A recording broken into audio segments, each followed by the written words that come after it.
আচ্ছা, তাহলে গত ক্লাসে আমরা ছিলাম basic conception of immunity. So immunity বা রোগ প্রতিরোধ ক্ষমতা, যার একটা সুন্দর একটা ডেফিনেশন আছে, এবং এই ডেফিনেশনটুকু তোমাদেরকে আমি গত ক্লাসে প্রোভাইড করছিলাম।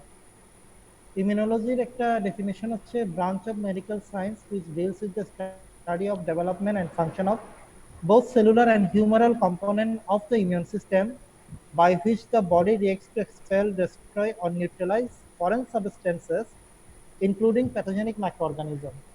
কথাটার মানে হচ্ছে গিয়ে তোমার শরীরে কোনো বাইরের কিছু প্রবেশ করলে তার বিপক্ষে আমার দুই রকমের অ্যাক্টিভিটি দেখা যেতে পারে। একটা হচ্ছে অ্যান্টিবডি মেডিয়েটেড, আরেকটা হচ্ছে গিয়ে সেল মেডিয়েটেড। এবং এই সেল এবং অ্যান্টিবডি মিলে যে কোনো ফরেন বডি যেটা তোমার শরীরে প্রবেশ করছে তাকে শরীর থেকে বের করে দেওয়ার একটা প্রচেষ্টা।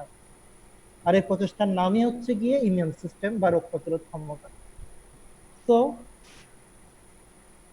তোমরা দেখো এই ছবিটার মধ্যে আমরা প্রতিনিয়ত বিভিন্ন ভাইরাস, ব্যাকটেরিয়া, প্যারাসাইট দ্বারা আক্রান্ত হচ্ছি। অনেক মাইক্রো অর্গানিজম আমাদের শ্বাসের মাধ্যমে ঢুকে, কিন্তু ঢুকলেও কিন্তু আমরা আক্রান্ত হচ্ছি না, মানে ডিজিজটুকু প্রডিউস হচ্ছে না। ঠিক আছে, তো এই ডিজিজটুকু প্রডিউস না হওয়ার পিছনে আমার কিছু সেল এবং আমার অ্যান্টিবডি দায়ী। ওকে,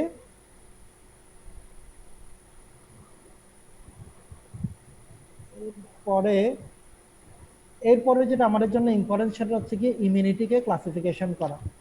তোমাদেরকে গত ক্লাসে বলছি যে ইমিউনিটিকে আমরা দুই ভাগে ক্লাসিফাই করি, innate oblique non specific, acquired oblique specific.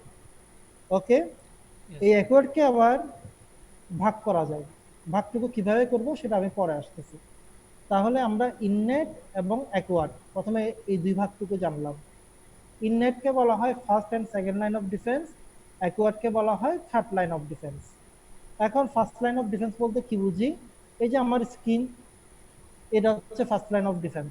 যে কোনো ময়লা আবর্জনা পড়লে এই ময়লা আবর্জনার মধ্যে মাইক্রো অর্গানিজম থাকতে পারে, ব্যাকটেরিয়া থাকতে পারে, ভাইরাস থাকতে পারে, সেটা আমার স্কিনে পড়লো। তো সাথে সাথে কিন্তু আমার বডির কোনো ক্ষতি হচ্ছে না, কারণ স্কিন আমাকে কি করতেছে, এটা প্রোটেকশন দিচ্ছে, একটা প্রোটেক্টিভ লেয়ার হিসেবে কাজ করতেছে। তারপরে স্কিন যদি পেনেট্রেশন করে মাইক্রো অর্গানিজম প্রবেশ করে, তখন আমার কিছু সেল এবং আমার কিছু প্রসেস, যেমন ইনফ্লামেশন, হ্যাঁ, এবং কিছু কম্পোনেন্ট, প্রোটিন কম্পোনেন্ট যেমন কমপ্লিমেন্ট সিস্টেম, এরা অ্যাক্টিভেট হয়ে যায়।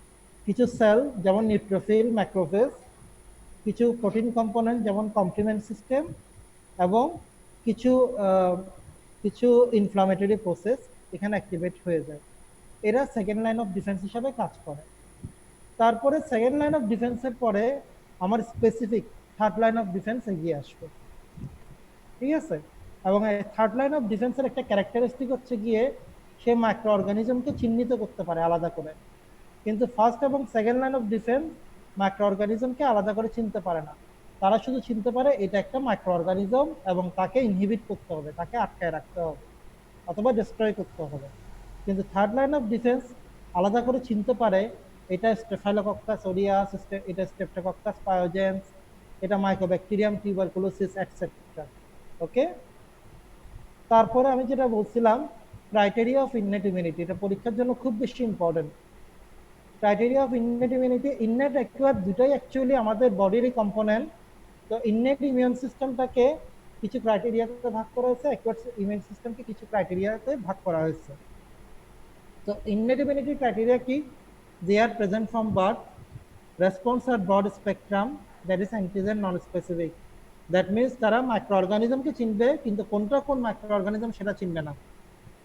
দে হ্যাভ নো মেমোরি, মাইক্রো অর্গানিজমকে সে মনে রাখতে পারে না। যতবারই মাইক্রো অর্গানিজমটা প্রবেশ করে ইননেট ইমিউন সিস্টেমের কাছে তাকে নতুন মনে হয় এবং একই রকমের রেসপন্স করে যেটা সে আগেও করছিল। There is a limited role of recognition molecule, মানে সে রেকগনাইজ অল্প অল্প করে, অল্প স্বল্প রেকগনিশন করতে পারে মাইক্রো অর্গানিজমকে, সেটাই বোঝাচ্ছে। তারপর this are the component of innate immune system. Innate immune সিস্টেমের কম্পোনেন্টকে আমরা দুই ভাগে ভাগ করছি, যেটা লাইন 3 তে দেওয়া আছে। সেটা হচ্ছে factor that limit entry of micro organism within the body. তার মধ্যে বিভিন্ন রকম ফ্যাক্টর আছে, এই ফ্যাক্টরগুলো তোমাদের সবাইকে মনে রাখতে হবে, মুখস্থ করতে হবে। ওকে, আরেকটা ফ্যাক্টর কি, factor that limit growth of micro organism within the body. একটা এন্ট্রি করতে দেবে না, আরেকটা যদি এন্ট্রি করে ফেলে সেটাকে ইনহিবিট করবে। মাইক্রো অর্গানিজমকে ইনহিবিট করার জন্য বিভিন্ন রকম ফ্যাক্টর আছে, তার মধ্যে কিছু সেল আছে আর কিছু প্রোটিন আছে এবং কিছু ইনফ্লামেটরি রেসপন্স আছে। ওকে, তো আমাদেরকে ইননেট ইমিউনিটি সেল এবং অ্যাকোয়ার্ড ইমিউনিটি সেল সম্পর্কে বেসিক নলেজটুকু থাকতে হবে। তোমাদেরকে আমি গত ক্লাসে বলছিলাম যে ইননেট ইমিউনিটি সেল এবং acquired immunity cell, acquired immunity cell হচ্ছে গিয়ে, আনসার করো, বলো, একজন বলো। Acquired immunity cell lymphocyte. B lymphocyte and T lymphocyte. T এবং বি লিম্ফোসাইট। আর ইননেট ইমিউনিটি সেল হচ্ছে গিয়ে বাকি সবগুলো, বাকি সবগুলো। ঠিক আছে, তারপরে গত ক্লাসে আমি তোমাদেরকে বলছিলাম যে আমাদের হেমোপোয়েসিস, বিভিন্ন জায়গা থেকে হেমোপোয়েসিস হয়, কিন্তু অ্যাডাল্ট স্টেজে যখন আমরা আসবো তখন আলটিমেটলি বোন ম্যারো থেকে আমার ব্লাড সেলগুলো তৈরি হয়। তাহলে বোন ম্যারোর মধ্যে একটা সেলফ রিনিউইং স্টেম সেল থাকে, তার নাম হচ্ছে pluripotent stem cell. Pluripotent stem cell থেকে দুইটা সিরিজ চালু হয়, একটা লিম্ফোয়েড সিরিজ বা লাইনেজ, একটা হচ্ছে মাইলয়েড সিরিজ বা লাইনেজ। ঠিক আছে, তাহলে লিম্ফোয়েড সিরিজ থেকে লিম্ফোসাইট প্লাস ন্যাচারাল কিলার সেল, আর মাইলয়েড সিরিজ থেকে বাকি সব। ঠিক আছে, আবার গত ক্লাসে আমি এটাই বলছিলাম যে লিম্ফোসাইটের মধ্যে কোনো রকম গ্র্যানিউল থাকে না। এই যে দেখতেছো বিভিন্ন রকম গ্র্যানিউল গ্র্যানিউল, এই গ্র্যানিউলগুলো লিম্ফোসাইটের মধ্যে থাকে না। যে লিম্ফোসাইটের মধ্যে গ্র্যানিউল থাকে তাকেই বলা হয় ন্যাচারাল কিলার সেল। তারা নরমালি ভাইরাস ইনফেক্টেড সেল এবং ক্যান্সার সেলগুলোকে ডেস্ট্রয় করে। ঠিক আছে, আর অন্যদিকে মাইলয়েড সিরিজের মধ্যে আমরা দেখতে পাচ্ছি বাকি সেলগুলা, তার মধ্যে মনোসাইট একটু গুরুত্বপূর্ণ। মনোসাইট কি করে, ব্লাড থেকে যখন টিস্যুতে যায় তখন ম্যাক্রোফেজ নামে সে পরিচিত হয়, আর এই ম্যাক্রোফেজগুলা বিভিন্ন অর্গানে গিয়ে ডিপোজিট হয় এবং বিভিন্ন অর্গানে তারা বিভিন্ন নামে পরিচিত। যেমন লিভারে কাপফার সেল, লাংসের মধ্যে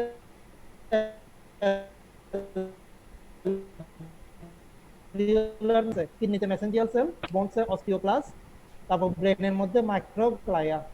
ঠিক আছে, আরেকটা সেল আছে দেখো, ডেনড্রাইটিক সেল।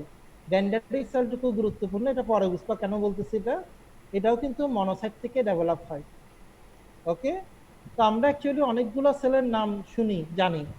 ঠিক আছে, অ্যাকচুয়ালি বেসিক্যালি ম্যাক্সিমাম সেল ওগুলো মনোসাইট থেকে ডেরাইভ হয়ে হয়ে আসে। ওকে,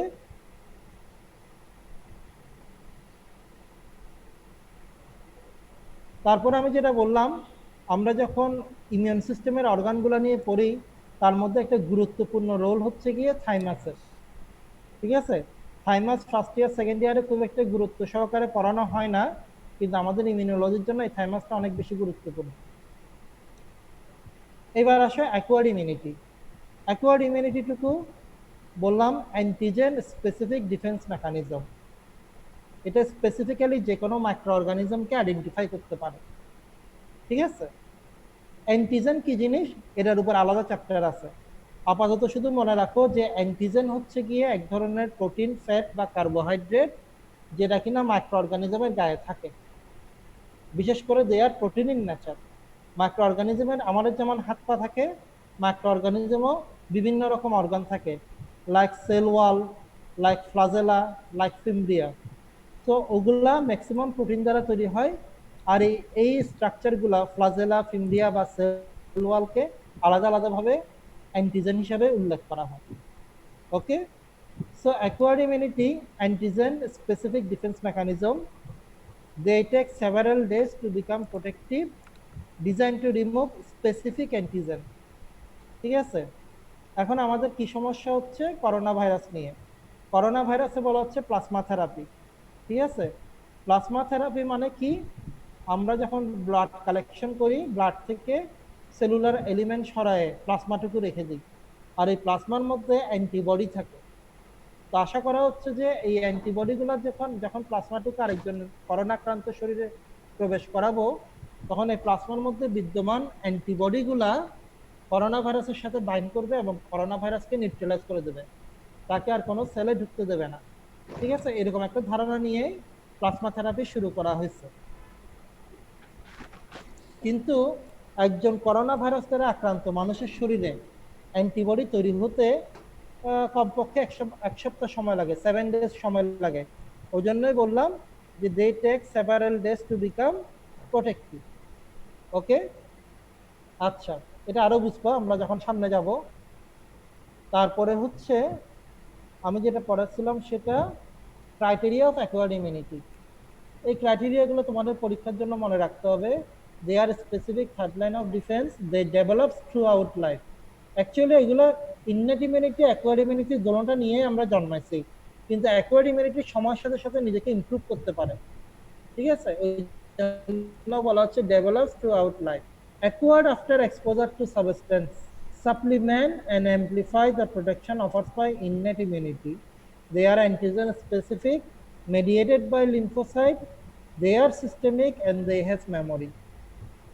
ঠিক আছে, এই পয়েন্টগুলো তোমাদেরকে খুব ভালো করে মনে রাখতে হবে। এই যে করোনা ভাইরাস তোমার শরীরে প্রবেশ করলো, আর এই করোনা ভাইরাসের এগেনস্টে তোমার শরীর অ্যান্টিবডি ডেভেলপ করলো, তাহলে এই 3 নম্বর পয়েন্টটা এখানে মিলে যাচ্ছে, acquired after exposure to substance. Okay, এরপরে যেটা লাগবে সেটা হচ্ছে আমাদের এখানে অ্যাকোয়ার্ড ইমিউনিটি। আমরা কি বললাম, ইমিউনিটিকে আমরা দুই ভাগে ভাগ করছি, ইননেট ইমিউনিটি এবং অ্যাকোয়ার্ড ইমিউনিটি। ওকে, এখন অ্যাকোয়ার্ড ইমিউনিটিকে আমরা আবার ফার্দার ডিভাইড করি, ফার্দার ক্লাসিফিকেশন করি। কিভাবে করি দেখো, অ্যাক্টিভ এবং প্যাসিভ। ইননেটকে আমরা দুই ভাগে ইমিউনিটিকে আমরা দুই ভাগে ভাগ করলাম, ইননেট এবং অ্যাকোয়ার্ড। অ্যাকোয়ার্ডকে আবার আমরা দুই ভাগে ভাগ করলাম, অ্যাক্টিভ এবং প্যাসিভ। এই অ্যাক্টিভ এবং প্যাসিভকে আমরা আবার দুভাগ করে ভাগ করলাম। অ্যাক্টিভের আন্ডারে ন্যাচারাল, আর্টিফিশিয়াল, প্যাসিভের আন্ডারে ন্যাচারাল, আর্টিফিশিয়াল। এই যে ক্লাসিফিকেশনটা, এই ক্লাসিফিকেশনটা তোমাদের জন্য খুবই ইম্পর্টেন্ট। পরীক্ষা শুরু হয় এই ধরনের ক্লাসিফিকেশন দিয়ে। তাহলে ইনসান আমাকে বলো, ইমিউনিটিকে আমরা কিভাবে ক্লাসিফাই করি? এটা হলো ইননেট ইমিউনিটি, অ্যাকোয়ার্ড ইমিউনিটি। হ্যাঁ, তারপর তারপর অ্যাকোয়ার্ড ইমিউনিটিকে আবার দুই প্রকার, অ্যাক্টিভ, প্যাসিভ। হ্যাঁ আবার দুই ভাগে ভাগ করি, অ্যাক্টিভ এবং অ্যাক্টিভ প্যাসিভ। প্যাসিভ। অ্যাক্টিভকে আবার দুই ভাগ, একটা ন্যাচারাল আর একটা আর্টিফিশিয়াল। এবং প্যাসিভকেও ন্যাচারাল এবং আর্টিফিশিয়াল। আর্টিফিশিয়াল। এবং তাদের আন্ডারে, ন্যাচারাল এবং আর্টিফিশিয়ালের আন্ডারে যে এক্সাম্পলগুলো আছে, এই এক্সাম্পলগুলো খুব বেশি গুরুত্বপূর্ণ। আমি এটা ফার্দার আরো ডিসকাশন করতেছি। ঠিক আছে, তাহলে দেখো অ্যাক্টিভের মধ্যে ন্যাচারাল, আর্টিফিশিয়াল। তো ন্যাচারাল কি, এক্সপোজার টু ইনফেকশাস এজেন্ট। কিছু কিছু মানুষ করোনা দ্বারা আক্রান্ত হলো, নিজে নিজে ভালো হয়ে গেল। ঠিক আছে, এটাকে তুমি কোন দিকে ক্লাসিফাই করবা বলো? Active, active, natural. ঠিক আছে, করোনা দ্বারা আক্রান্ত হলো, নিজে নিজে ভালো হয়ে গেল, কোনো ওষুধ লাগলো না, কিছু লাগলো না, এটাই হচ্ছে গিয়ে অ্যাক্টিভ, ন্যাচারাল। ঠিক আছে, তারপর আসো অ্যাক্টিভ আর্টিফিশিয়াল, যার এক্সাম্পল দিলাম ইমিউনাইজেশন। ছোটবেলা থেকে আমরা বিভিন্ন রকম ভ্যাকসিন পেয়ে আসি, পোলিও ভ্যাকসিন, তারপরে হচ্ছে তোমার এই বিসিজি ভ্যাকসিন, পরবর্তীতে হেপাটাইটিস বি এর ভ্যাকসিন, এই ধরনের অনেক ভ্যাকসিনটুকু পেয়ে আসি। ঠিক আছে, এখন আমি তোমাদেরকে যদি বলি হোয়াট ইজ ভ্যাকসিন, তোমরা কি আনসার করবা বলতে পারবা? একটু বুঝাই বলো, বাংলায় বুঝালে হয়ে যাবে। অ্যান্টিবডি ক্রিয়েট করে। স্যার, একটা অ্যান্টিজেন বডিতে ওটা ঢুকাই দেওয়া হয়, যেটার এগেনস্ট একটা অ্যান্টিবডি প্রডিউস হয়। ফার্দার কোনো রকম আবার যদি ওটা আবার এফেক্ট করে বডিতে, তখন ওটাকে হ্যাঁ, very good, very good. Destroy করে। তাহলে আমরা এখানে অ্যান্টিজেন বলতে কি বুঝতেছি বলতে পারবা? Sir, virus any sort of foreign substance. Any sort of foreign substance that induce the formation of antibody. Okay, তাহলে অ্যাকচুয়ালি ভ্যাকসিন কি? ভ্যাকসিন আসলে 3 প্রকার, লাইভ ভ্যাকসিন, কিল ভ্যাকসিন এবং subunit vaccine. Okay, so live vaccine, kill vaccine আসলে কি জিনিস এটা বুঝাই বলি তোমাদেরকে। একটা মাইক্রো অর্গানিজমকে দুর্বল করে শরীরে প্রবেশ করায় দিলে সেটাকেই বলা হয় ভ্যাকসিন। একটা মাইক্রো অর্গানিজম, হ্যাঁ, মনে করো পোলিও যে অর্গানিজম, পোলিও ভাইরাস, তাকে তোমার শরীরে দুর্বল করে প্রবেশ করাই দিলাম। এখন বেসিক্যালি একটা মাইক্রো অর্গানিজমের দুইটা পোর্শন থাকে, একটা হচ্ছে প্যাথোজেনেসিটি, আরেকটা হচ্ছে অ্যান্টিজেনেসিটি। প্যাথোজেনেসিটির কারণে তারা শরীরের মধ্যে ঢুকে ডিজিজ প্রোডাকশন করে, আর অ্যান্টিজেনেসিটির কারণে তারা শরীরে ঢোকার পরে ওই স্পেসিফিক মাইক্রো অর্গানিজমের বিপক্ষে শরীরের মধ্যে অ্যান্টিবডি প্রোডাকশন হয়। কথাটা বুঝতেছো কিনা? সবাই বুঝছো কথাটা? না হলে আরেকবার বলি। স্যার স্যার আরেকবার আবার বলেন। বলেন। আচ্ছা আরেকবার বলি। এই যে ভ্যাকসিন, ভ্যাকসিন আর কিছুই না, ভ্যাকসিন হচ্ছে কি একটা জীবাণু। ওই জীবাণুটার হাত পা ভেঙে তোমার শরীরে প্রবেশ করায় দেওয়া হয়েছে যাতে সে কোনো ডিজিজ প্রোডাকশন করতে না পারে, কিন্তু তার এগেনস্টে অ্যান্টিবডি প্রোডাকশন হবে শরীরের মধ্যে। আর অ্যান্টিবডিটা তোমার শরীরের মধ্যে থাকবে, এবং ভবিষ্যতে ওই মাইক্রো অর্গানিজমটা যখন আবার প্রবেশ করবে তখন তোমাকে ওই অ্যান্টিবডিটুকু তোমাকে প্রোটেকশন দেবে। কিভাবে প্রোটেকশন দেবে? যখনই ওই মাইক্রো অর্গানিজমটা দ্বিতীয়বার আবার প্রবেশ করবে তখন অ্যান্টিবডি গিয়ে তার সাথে বাইন্ডিং করে ফেলবে, ধরে ফেলবে তাকে। দুইজন মানুষ যখন মারামারি করে তখন একজন আরেকজনের হাত ধরে ফেলে না, যাতে মারতে না পারে। ব্যাপারটা হচ্ছে গিয়ে এরকম, ঠিক আছে? তাহলে ভ্যাকসিন কি? ভ্যাকসিন হচ্ছে কি একটা দুর্বল মাইক্রো অর্গানিজম। পোলিও ভাইরাসের হাত পা ভেঙে তোমার শরীরে প্রবেশ করাই দিল। পোলিও ভাইরাসটা তোমার শরীরে কোনো ডিজিজ প্রডিউস করতে পারবে না, কিন্তু তার অ্যান্টিজেনেসিটি ইনটেক রাখলাম। অ্যান্টিজেনেসিটির কারণে কি হবে? তোমার শরীরে ওই পোলিও ভাইরাসের এগেনস্টে অ্যান্টিবডি তৈরি হবে, আর এই অ্যান্টিবডিটা তোমার শরীরে সারা জীবন থাকবে। ভবিষ্যতে পোলিও ভাইরাস যখন আবার প্রবেশ করবে তখন অ্যান্টিবডি গিয়ে কি করবে? পোলিও ভাইরাসের সাথে বাইন্ড করে ফেলবে, বাইন্ড করে তাকে নিউট্রালাইজ করে দেবে। নিউট্রালাইজ করে দেবে কথাটার মানে হচ্ছে গিয়ে সে আর তোমার শরীরে কোনো রকম ক্ষতি করতে পারবে না। বুঝতে পারছো কথাটা? Yes sir. নাকি কনফিউশন আছে এখনো? No sir. এখনো কনফিউশন আছে? এটা কিন্তু একদম বেসিক নলেজ, হ্যাঁ। এই যে আমরা যে ছোটবেলা থেকে ভ্যাকসিন পেয়ে আসতেছি, বড়বেলায় তোমরা যে হেপাটাইটিস বি এর ভ্যাকসিন নিলা, এগুলোর মেন লক্ষ্য উদ্দেশ্য হচ্ছে গিয়ে অ্যান্টিবডি প্রোডাকশন। এই একজন মানুষ, তোমরা যেমন যারা ডেন্টিস্ট্রি কাজকর্ম করবা, তোমরা তো হেপাটাইটিস বি এবং হেপাটাইটিস সি দ্বারা আক্রান্ত হওয়ার সম্ভাবনা অনেক বেশি, ঠিক আছে? কারণ তোমরা পেশেন্টের ডিল করো, ডাইরেক্ট যখন ডেন্টিস্ট্রি কাজকর্ম করো, গ্লাভস পরলো, অনেক সময় পেশেন্টের মুখের থেকে যে ব্লাডটুকু স্পিল আউট হয়ে আসে সেটা তোমাদের হাতে লাগতে পারে। আর তোমাদের হাতের মধ্যে কখনো যদি কোনো রকম ইনজুরি থাকে, হ্যাঁ, তাহলে দেখা যাবে যে ওই ইনজুরি দিয়ে কিন্তু ওদের রক্তটা তোমাদের শরীরে প্রবেশ করতে পারে। অথবা তোমরা অনেক সময় অ্যানেস্থেসিয়া দেওয়ার জন্য বিভিন্ন রকম নিডল ইউজ করো, ঠিক আছে? তো এই নিডেলটা একজনের মুখের মধ্যে ইউজ করলা, অ্যানেস্থেটিক এজেন্ট দিলা, তারপর হঠাৎ করে ওই নিডেলে তুমি খোঁচা খেয়ে গেলা, তাহলে ওই মানুষের রক্তের মধ্যে তো হেপাটাইটিস বি এর জীবাণু থাকতে পারে। তাহলে কি হবে? ওই নিডেলের খোঁচা খেলে তোমার শরীরে হেপাটাইটিস বি ঢুকে যাবে, যেটা ডেন্টিস্টের জন্য এটা কিন্তু খুবই একটা চ্যালেঞ্জিং ব্যাপার, ঠিক আছে? এখন তুমি যদি হেপাটাইটিস বি এর ভ্যাকসিন নিয়ে থাকো, তাহলে কি হবে? হেপাটাইটিস বি এর ভ্যাকসিনটুকু নেওয়ার পরে তোমার শরীরে হেপাটাইটিস বি এর এগেনস্টে অ্যান্টিবডি তৈরি হলো। তাহলে তোমার যদি নিডল স্টিক ইনজুরি হয়ে থাকে ভবিষ্যতে কখনো, তাহলে এই অ্যান্টিবডি কি করবে? হেপাটাইটিস বি প্রবেশ করা মাত্র হেপাটাইটিস বি এর সাথে বাইন্ড করে ফেলবে। বাইন্ড করে ফেললে হেপাটাইটিস বি আর তোমার সেলের মধ্যে ঢুকতে পারবে না। মানে হেপাটাইটিস বি আক্রমণ করে লিভার সেলকে।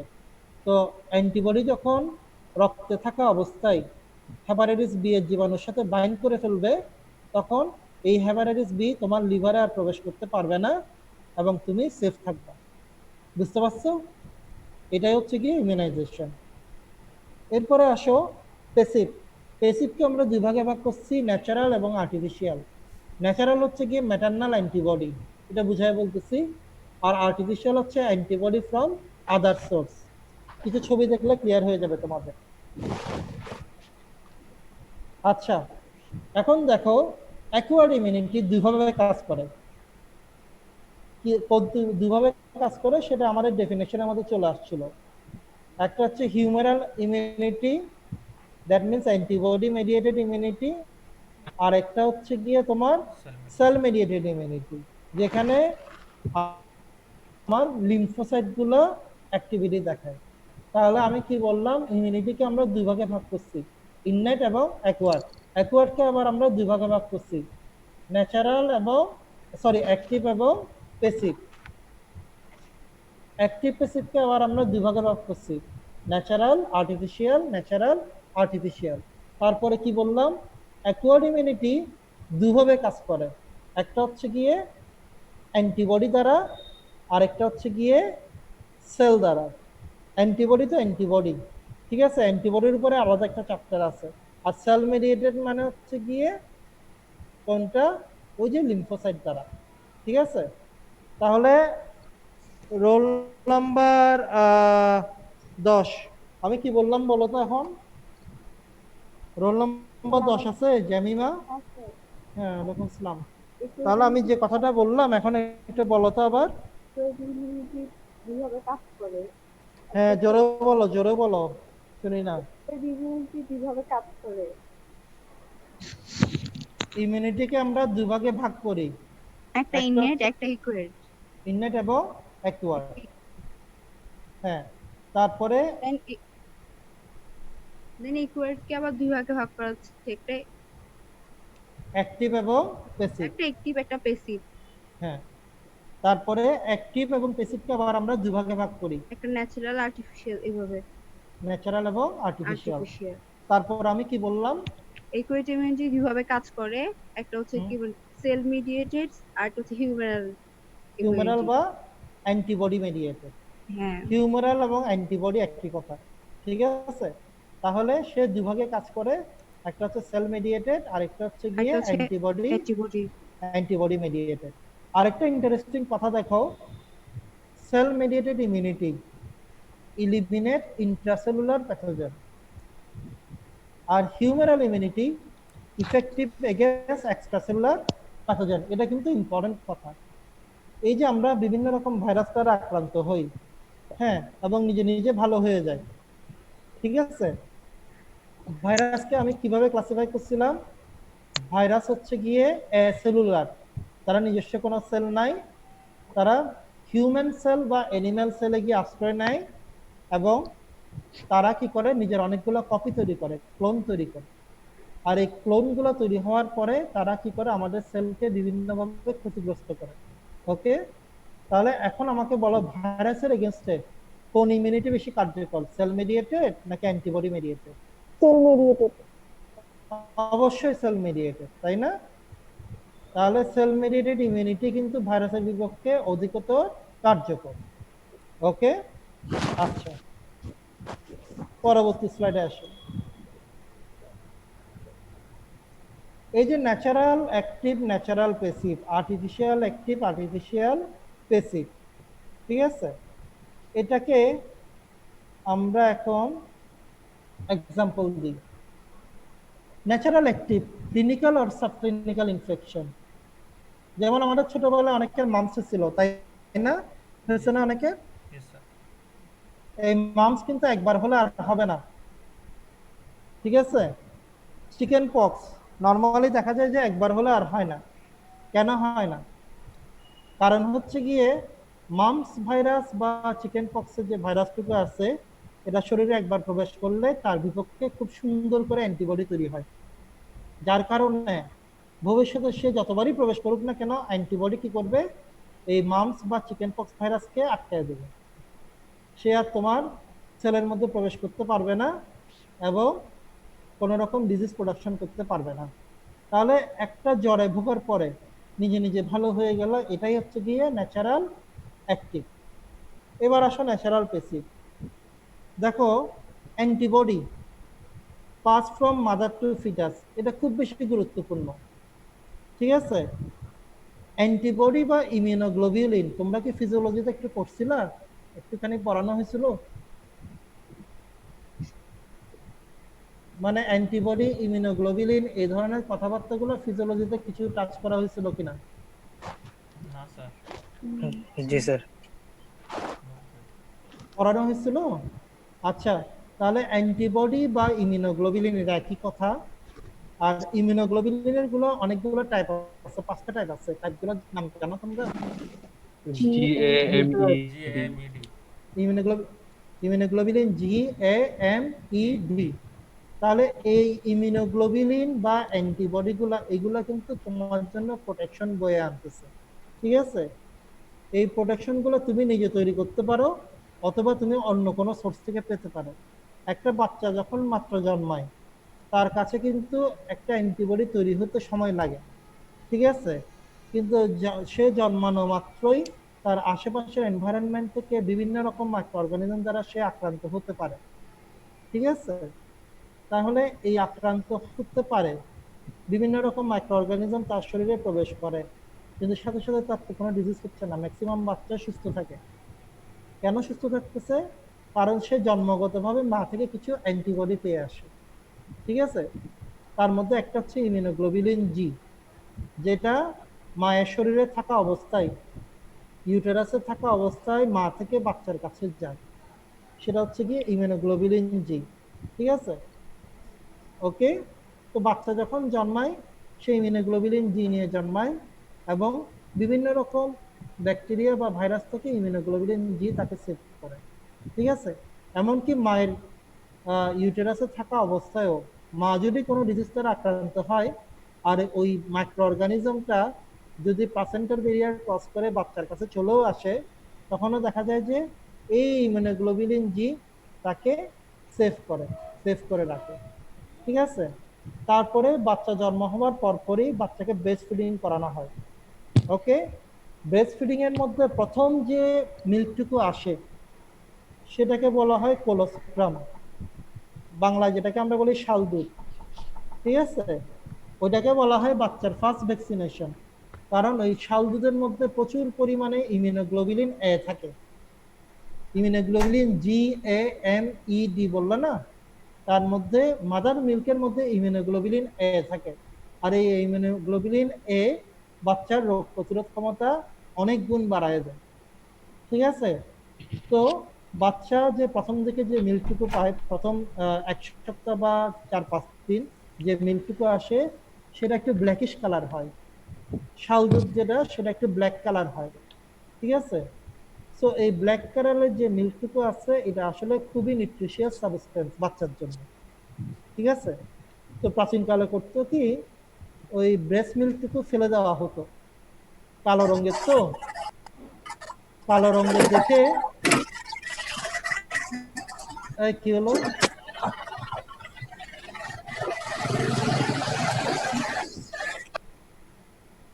কালো রঙের দেখে প্রাচীনকালে করতো কি, সবাই অন্ধবিশ্বাসের কারণে বলতো এটা শয়তানের মিল্ক, মানে এটা ব্ল্যাক কালার, এটা ভালো হবে না, এই জন্য হয়তো কি এই অংশটুকু ডিসকার্ড করা হতো আগে। তো আগেরকার বাচ্চারা কিন্তু অনেক নিউট্রিশিয়াস সাবস্টেন্স থেকে বঞ্চিত হতো। ওকে, সো ন্যাচারাল অ্যাক্টিভের এক্সাম্পল কি? ক্লিনিক্যাল এবং সাবক্লিনিক্যাল ইনফেকশন। ন্যাচারাল পেসিভ মানে মা থেকে বাচ্চা পাবে, এটা মনে রাখলে হবে, মা থেকে বাচ্চা পাবে। মা থেকে বাচ্চা কি পাবে? ইমিউনোগ্লোবিলিন জি পাবে ডিউরিং ইন্ট্রাইউটেরাইন লাইফ, যেটা প্লাসেন্টা ব্যারিয়ার ক্রস করে বাচ্চার কাছে আসে। আরেকটা কি, জন্মানোর পরে মায়ের ব্রেস্ট মিল্কের মাধ্যমে ইমিউনোগ্লোবিলিন এ পাবে। ওকে, ন্যাচারাল অ্যাক্টিভ এবং ন্যাচারাল পেসিভ। এরপরে আসো আর্টিফিশিয়াল অ্যাক্টিভ এবং আর্টিফিশিয়াল পেসিভ। আর্টিফিশিয়াল অ্যাক্টিভ হচ্ছে গিয়ে ভ্যাকসিন, এক কথায় শেষ। আর্টিফিশিয়াল অ্যাক্টিভ হচ্ছে গিয়ে ভ্যাকসিন। ভ্যাকসিনটা তোমাদেরকে কি বললাম, যে একটা জীবাণুকে হাত পা ভেঙে তোমার শরীরে প্রবেশ করায় দেওয়া হলো, তার প্যাথোজেনিসিটিটুকু নষ্ট হয়ে গেল কিন্তু অ্যান্টিজেনিসিটিটুকু ইনটেক্ট থাকলো, আর ওই অ্যান্টিজেনিসিটির কারণে ওই মাইক্রো অর্গানিজমের এগেনস্টে তোমার শরীরে অ্যান্টিবডি তৈরি হলো, আর এই অ্যান্টিবডি তোমার শরীরে থাকলো এবং তোমাকে প্রোটেকশন দিল। এবার আসো আর্টিফিশিয়াল পেসিভ, এটা কি জিনিস? এটা হচ্ছে গিয়ে অ্যান্টিবডি আমি অন্য কারো শরীরে তৈরি করব এবং তোমার শরীরের মধ্যে প্রবেশ করায় দেব। কথাটা একটু বুঝো। আর্টিফিশিয়াল অ্যাক্টিভ কি? ভ্যাকসিন দিলাম, একটা বাচ্চাকে ভ্যাকসিন দিলাম। ভ্যাকসিন মানে হচ্ছে গিয়ে একটা জীবাণুকে দুর্বল করে শরীরের মধ্যে প্রবেশ করায় দেওয়া। তাহলে যে জীবাণুটাকে প্রবেশ করালাম তার এগেনস্টে শরীরের মধ্যে অ্যান্টিবডি তৈরি হলো, আর এই অ্যান্টিবডিটা আমাদেরকে প্রোটেকশন দিল। আর আর্টিফিশিয়াল পেসিভ কি জিনিস? আমি একটা মাইক্রো অর্গানিজমকে ঘোড়ার শরীরে প্রবেশ করালাম, ঘোড়ার শরীরে ওই মাইক্রো অর্গানিজমের এগেনস্টে অ্যান্টিবডি তৈরি হলো, আর অ্যান্টিবডিটুকু তৈরি হওয়ার পরে আমি সেটা একটা বোতলের মধ্যে সংরক্ষণ করলাম। ওকে, তারপরে ওই স্পেসিফিক মাইক্রো অর্গানিজম দ্বারা কোনো মানুষ যদি আক্রান্ত হয়, তার শরীরে আমি চট করে অ্যান্টিবডিটুকু প্রবেশ করাই দিলাম। এটাকে বলা হয় আর্টিফিশিয়াল পেসিভ। এখন তোমাদের কাছে কোয়েশ্চেন আসতে পারে, আমার শরীরের মধ্যে তো মাইক্রো অর্গানিজম প্রবেশ করানোর পরে অ্যান্টিবডি তৈরি করানো যাচ্ছে, তাহলে আমি ঘোড়ার শরীরে প্রবেশ করালাম, ঘোড়ার শরীরে অ্যান্টিবডি তৈরি হলাম, আর এই অ্যান্টিবডিটুকু আমার শরীরে প্রবেশ করানোর কারণটা কি? কোয়েশ্চেনটুকু মাথায় একটু আসে না? Yes sir. একটু, হ্যাঁ। এটার কারণ হচ্ছে গিয়ে, তোমাদেরকে আমি শুরুতেই বলছি অ্যাকোয়ার্ড ইমিউনিটি, এটা ডেভেলপ হতে একটু সময় লাগে। অ্যাকোয়ার্ড ইমিউনিটি কিরকম? সেল মিডিয়েটেড এবং অ্যান্টিবডি মিডিয়েটেড। এই অ্যান্টিবডিগুলো আমাদের শরীরে তৈরি হতে অ্যাভারেজে 7 দিন সময় লাগে। অ্যাভারেজে, মানে সবকিছু মিলায় যদি বলি আমি, অ্যাভারেজে 7 দিনের মতো সময় লাগে। ঠিক আছে?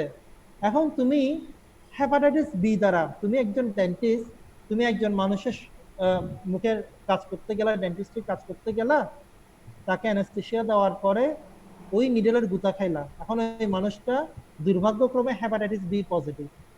এখন হেপাটাইটিস বি এর জীবাণু তোমার রক্তের মধ্যে ঢুকে গেল। ঠিক আছে? এখন এই যে প্রোটেকশনের জন্য তোমাকে একটা কিছু ব্যবস্থা রাখতে হবে। তো মনে করো তুমি হেপাটাইটিস বি এর ভ্যাকসিন দাও নাই, এখন তোমার কি হবে? এখন তোমার কি হবে? ঠিক আছে, তাহলে এখন আমাকে কি করতে হবে? আমাকে এই হেপাটাইটিস বি এর এগেনস্টে অ্যান্টিবডিগুলো অধিকতর কার্যকর। ওকে, তাহলে তোমার শরীরে কি করতে হবে? রেডিমেড অ্যান্টিবডি ইনসার্ট করাতে হবে। ঠিক আছে, তাহলে আমরা কি করলাম? আর্টিফিশিয়ালি আমি ল্যাবের মধ্যে এই ঘোড়াকে ইউজ করে হেপাটাইটিস বি এর এগেনস্টে ইমিউনোগ্লোবুলিন বা অ্যান্টিবডিটুকু তৈরি করে রাখলাম আগে থেকে। এখন তুমি কোনো কারণে হেপাটাইটিস বি দ্বারা এই মুহূর্তে আক্রান্ত হইলা, ঠিক আছে? তাহলে এই হেপাটাইটিস বি ভাইরাস ঢুকার ডিজিজ হয়ে যাবে এবং তোমার অবস্থা খারাপের দিকে যেতে পারে। তাহলে তোমাকে ইমিডিয়েট প্রোটেকশন দেওয়ার জন্য এই আর্টিফিশিয়াল পেসিভ, দ্যাট মিন্স এই ইমিউনোগ্লোবুলিনটুকু তোমার শরীরে প্রবেশ করাতে হবে।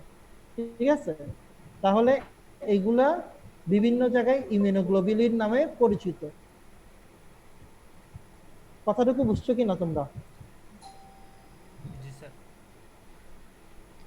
তাহলে আর্টিফিশিয়াল পেসিভটুকু তোমাকে ইমিডিয়েট প্রোটেকশন দেবে, ইমিডিয়েট প্রোটেকশন দেবে। তুমি এই মাত্র হেপাটাইটিস বি দ্বারা আক্রান্ত হইলা, তাহলে তোমার শরীরে যদি হেপাটাইটিস বি এর এগেনস্টে অ্যান্টিবডি যেটা আগে থেকে তৈরি করা হয়েছিল সেটা যদি তোমার শরীরে প্রবেশ করায় দিই সাথে সাথে, তাহলে কি হবে?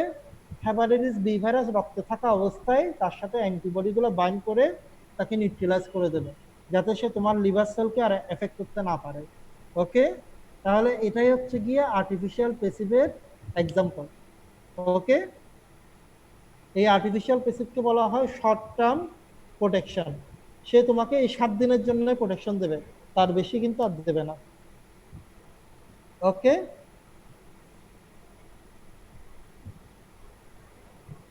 পরবর্তী যেটা পরীক্ষার জন্য কোশ্চেন আসে, what is passive active immunity? Passive active immunity. Okay, আচ্ছা আমাকে এখন বলো তোমাদের মধ্যে কোনো প্যাচ লেগে যাচ্ছে কিনা, কারণ স্টুডেন্টরা এই জায়গায় খুব প্যাচে পড়ে যায়। ইননেট বলি, অ্যাকোয়ার্ড বলি, অ্যাক্টিভ বলি, প্যাসিভ বলি, ন্যাচারাল বলি, আর্টিফিশিয়াল বলি।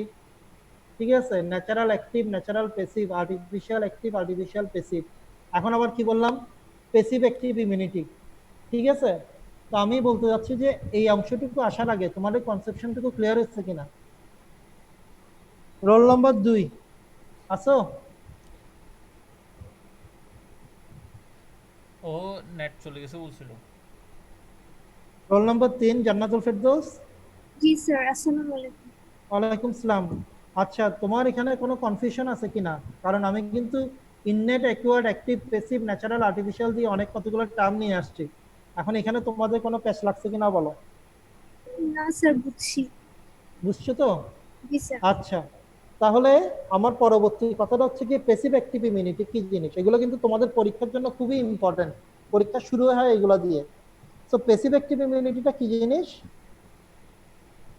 প্যাসিভ অ্যাক্টিভ ইমিউনিটি আমরা কি বললাম? ন্যাচারাল অ্যাক্টিভ এবং natural passive, artificial active, artificial passive, ঠিক আছে?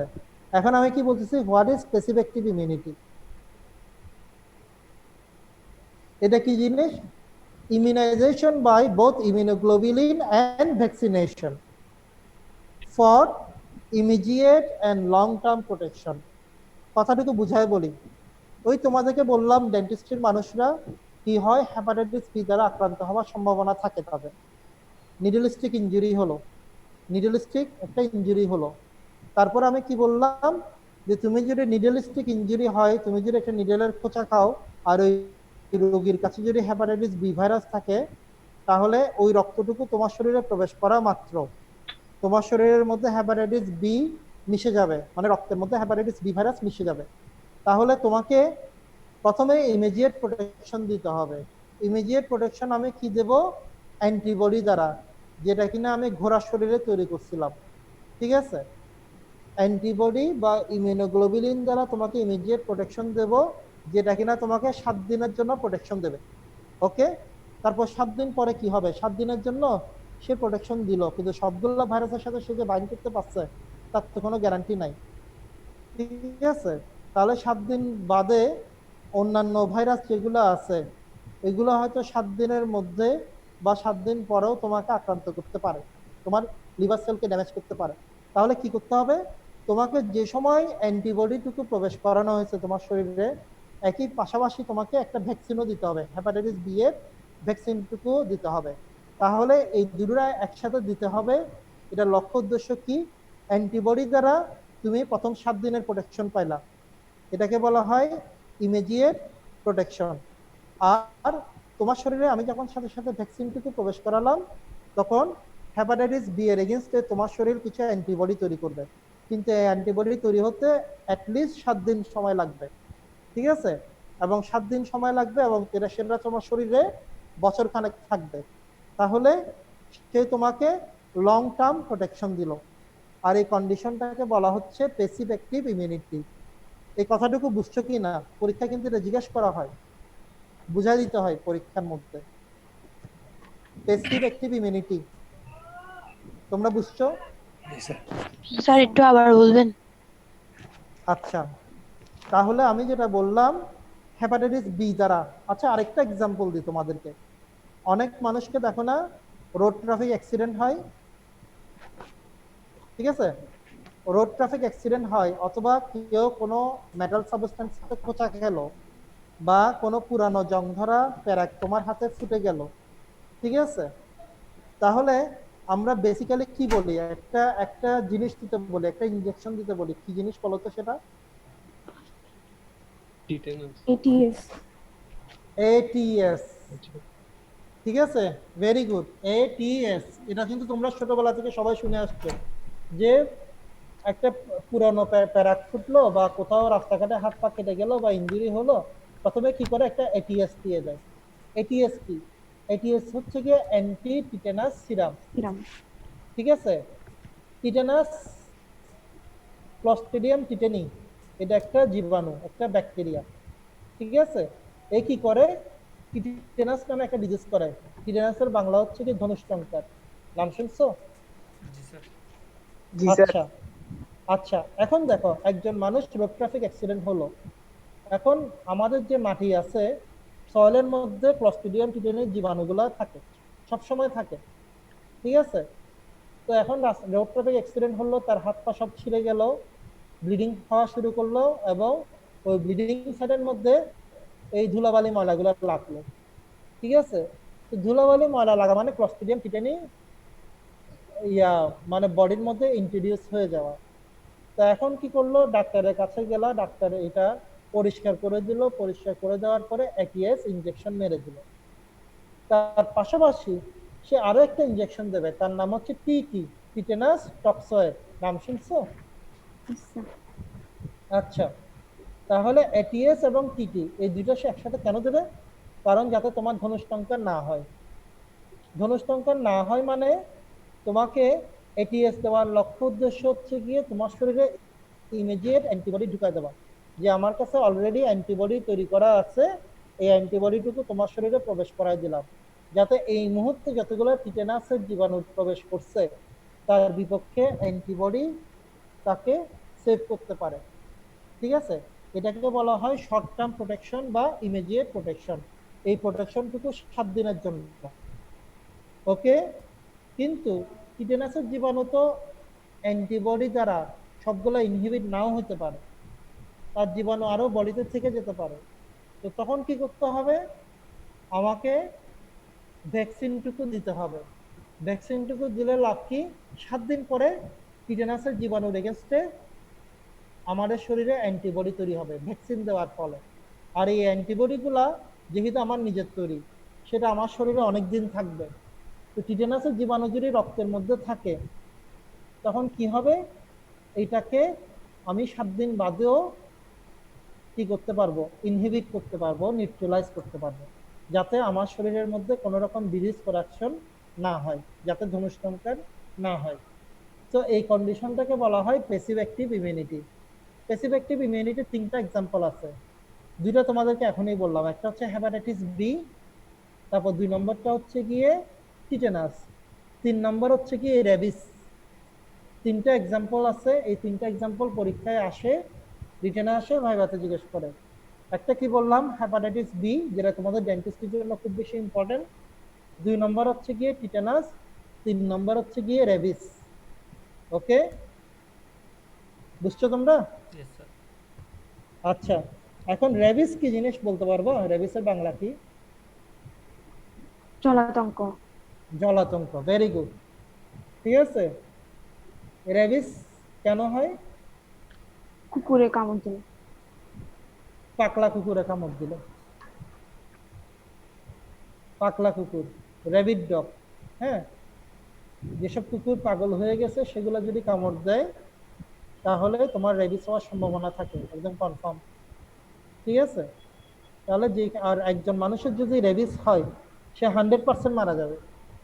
একজন মানুষের যদি জলাতঙ্ক হয়, এটা একমাত্র ডিজিজ যেটা হওয়া মাত্র মানুষের 100% মর্টালিটি রেট, মারা যাবে, কিছু করার থাকবে না। তো এখানের মধ্যে কি করা হয়?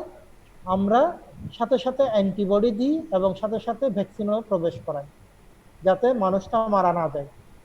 সাথে সাথে যখন আমি অ্যান্টিবডি এবং অ্যান্টিজেন বা ভ্যাকসিনটুকু প্রবেশ করাই, তখন রেবিসের জীবাণুর এগেনস্টে আমার শরীরের মধ্যে ইমিউনিটিটুকু প্রোভাইড হয়। একটা হচ্ছে ইমিডিয়েট প্রোটেকশন, আর একটা হচ্ছে গিয়ে লং টার্ম প্রোটেকশন। ঠিক আছে, তাহলে হেপাটাইটিস বি, টিটেনাস এবং রেবিস, এই 3টা ডিজিজের মধ্যে আমরা প্যাসিভ অ্যাক্টিভ ইমিউনিটি প্রোভাইড করি। ওকে,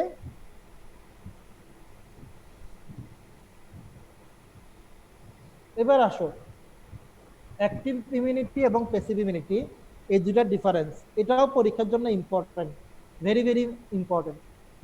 active immunity, active participation by host, that means তোমার শরীরের মধ্যে আমি একটা ভ্যাকসিন প্রবেশ করালাম, আর ওই ভ্যাকসিনটাকে আমি কি বলতেছি? মৃত জীবাণু বা অর্ধমৃত জীবাণু। ঠিক আছে, আর ওই জীবাণুর এগেইনস্টে তোমার শরীরে কি হলো? অ্যান্টিবডি তৈরি হলো। তাহলে অ্যাক্টিভ পার্টিসিপেশন বাই হোস্ট। আর প্যাসিভ ইমিউনিটির মধ্যে আমি ডাইরেক্টলি কি করতেছি? অ্যান্টিবডি প্রবেশ করা দিচ্ছি, তাহলে তোমার শরীর তো নিজে নিজে অ্যান্টিবডি তৈরি করলো না। তো there is no active participation. Active immunity, immunity starts to develop after considerable latent period. এই ল্যাটেন্ট পিরিয়ড শব্দটাকে ইম্পর্টেন্ট। এটা কি? ওই যে আমি তোমাদেরকে বললাম অ্যান্টিবডি তৈরি হতে 7 দিন সময় লাগে, এই 7 দিনকে বলা হচ্ছে ল্যাটেন্ট পিরিয়ড। 7 দিন পরে অ্যান্টিবডি তৈরি হবে।